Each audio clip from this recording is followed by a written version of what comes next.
Assalamualaikum warahmatullahi wabarakatuh. Saya Yuni Safira dari 11 IPS 3. Pada tanggal 7 Desember 1941, terjadi peristiwa besar yang menggambarkan dunia.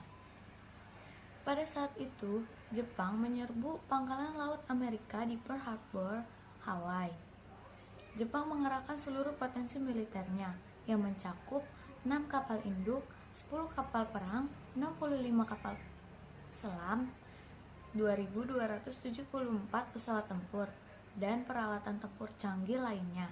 Dengan kekuatan sebesar itu, Jepang mampu membuat pangkalan laut Amerika Serikat di Pasifik menjadi porak-poranda.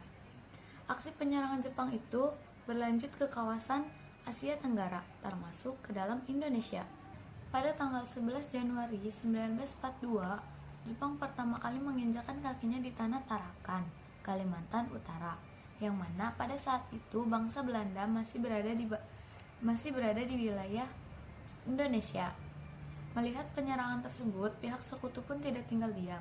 Kemudian pihak sekutu membuat komandan gabungan atau APDACON, yaitu American, British, Dutch, Australian Command, yang dipimpin oleh Sir Archibald Clark Keir. Namun, kekuatan gabungan sekutu ini nyatanya tidak mampu mengalahkan militer Jepang, dan akhirnya harus kalah di pertempuran Laut Jawa. Pada tanggal 1 Maret 1942, Jepang berhasil mendarat di 3 titik pulau Jawa, yaitu Teluk Banten, Indramayu, dan Bojonegoro.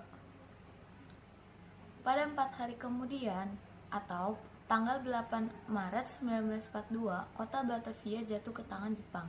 Setelah Jepang berhasil menguasai beberapa wilayah strategis di Pulau Jawa, akhirnya pada 8 Maret 1942, Belanda secara resmi menyerah kepada Jepang tanpa bersyarat.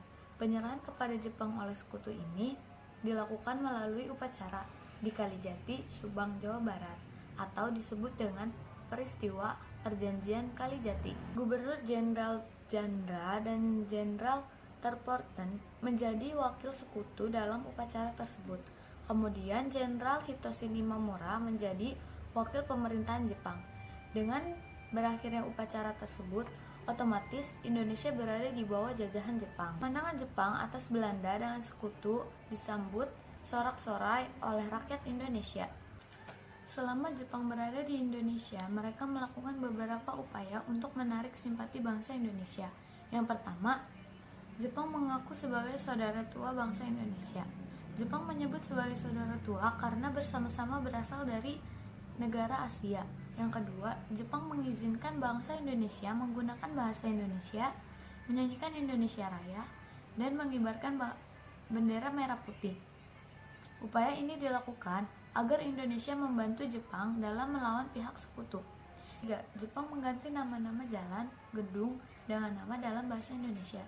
4. Jepang membentuk organisasi 3A.